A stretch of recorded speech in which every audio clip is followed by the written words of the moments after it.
Hello दोस्तों, कैसे हैं आप।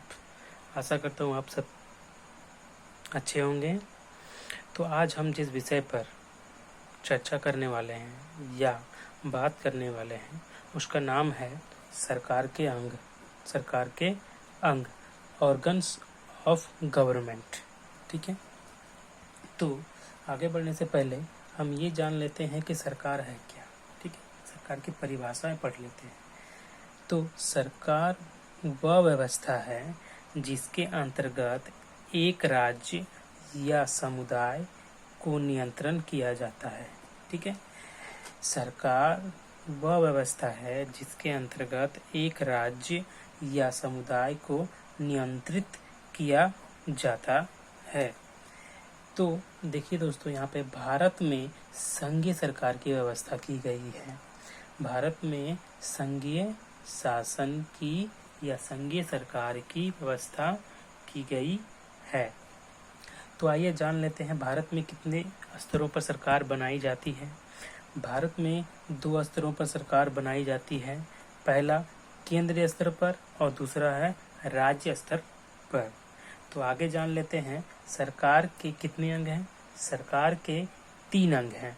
पहला दोस्तों व्यवस्थापिका, दूसरा कार्यपालिका और तीसरा जो है न्यायपालिका।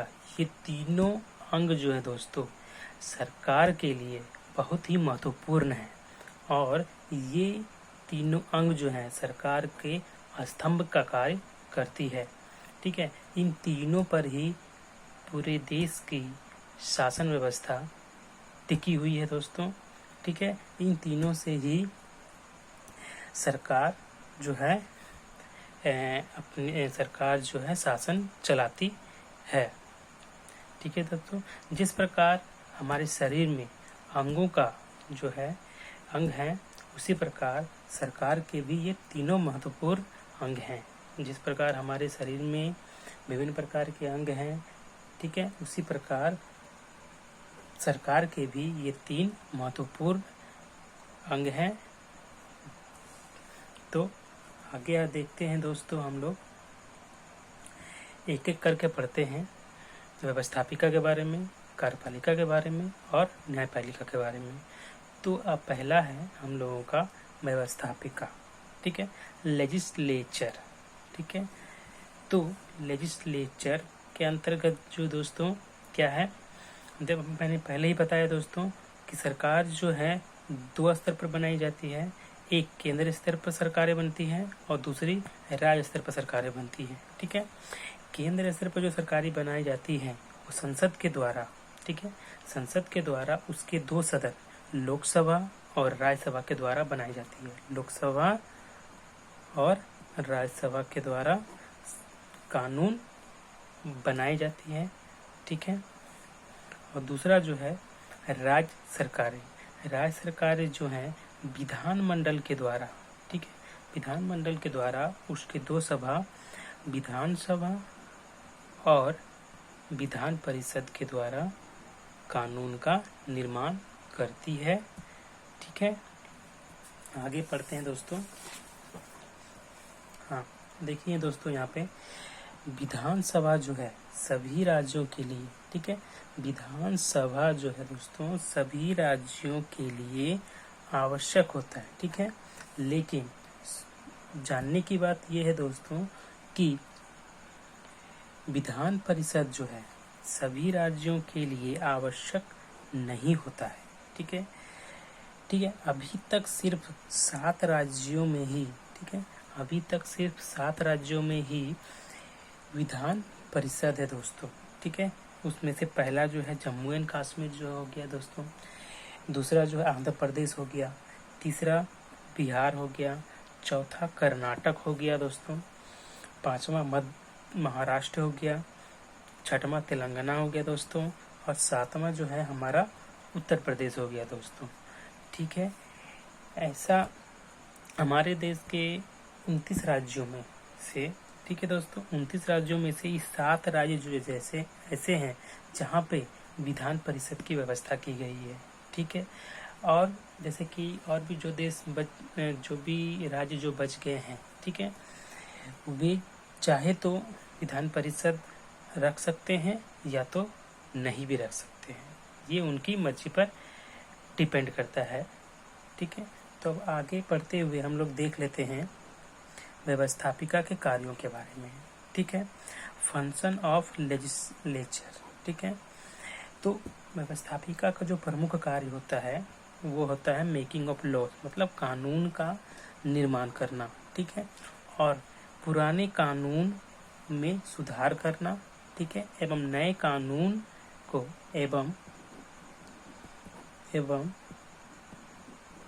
नए कानूनों का निर्माण करना।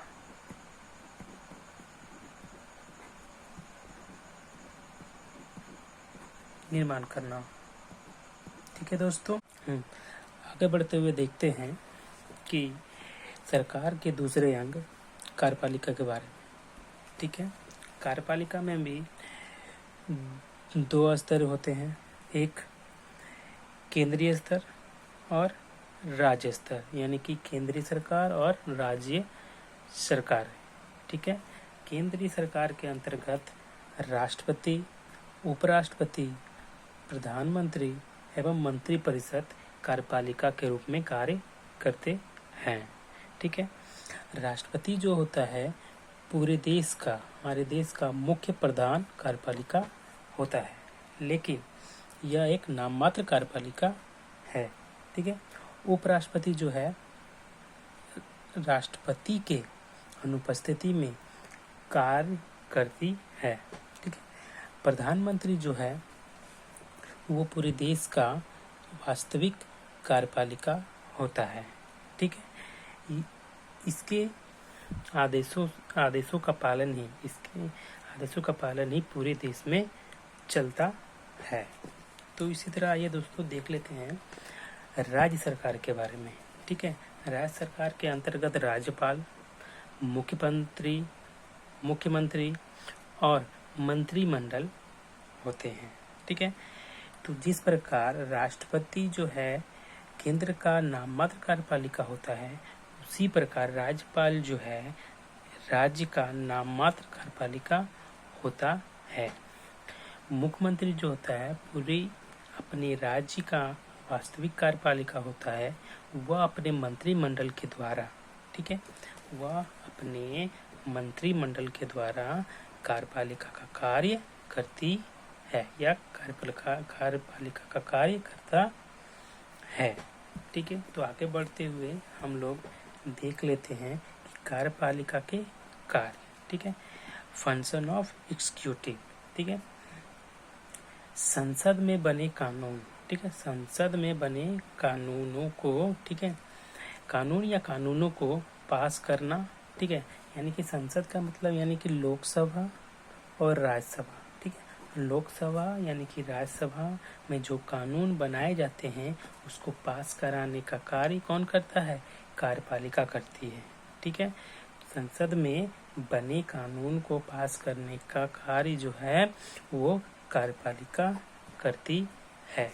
तो कार्यपालिका में हम लोगों ने क्या देखा कि इसमें भी 2 प्रकार की सरकारें बनती है। ठीक है, एक केंद्रीय सरकार है और दूसरी होती है राज्य सरकारें। ठीक है, इसमें जो कार्यपालिका होते हैं, केंद्र स्तर पर जो कार्यपालिका होते हैं वो होते हैं पहले राष्ट्रपति, दूसरे होते हैं उपराष्ट्रपति, तीसरे होते हैं प्रधानमंत्री, चौथे होते हैं मंत्री परिषद।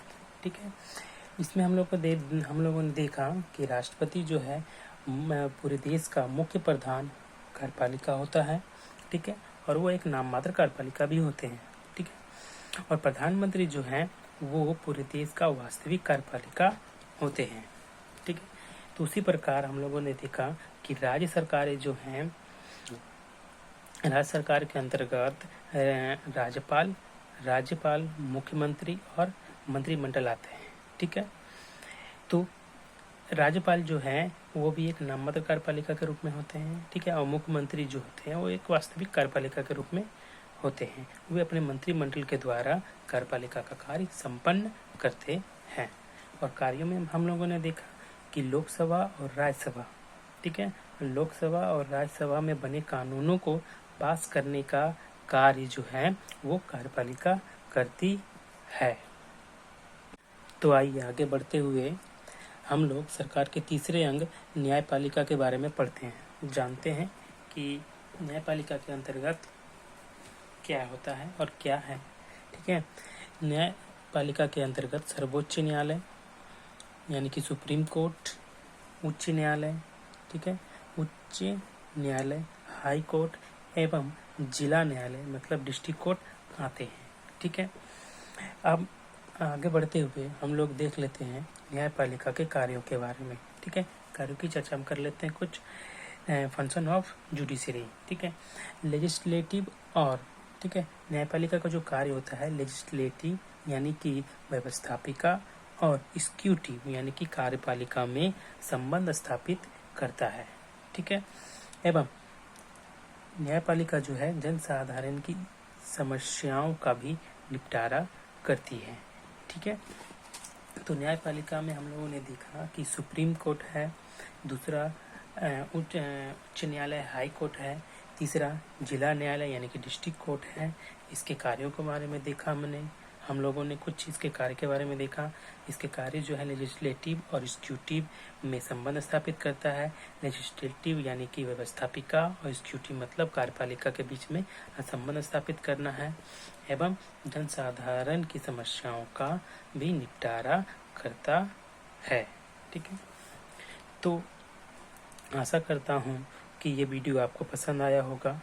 ठीक है, तो आप इस वीडियो को सब्सक्राइब करें, शेयर करें, कमेंट करें और ऐसे ही वीडियो देखने के लिए मेरे इस चैनल को Sanjeev educational and creative video channel को आप सब्सक्राइब कर लें, ताकि मैं और भी इसी तरह के वीडियो बना करके आपके सामने प्रस्तुत कर सकूं।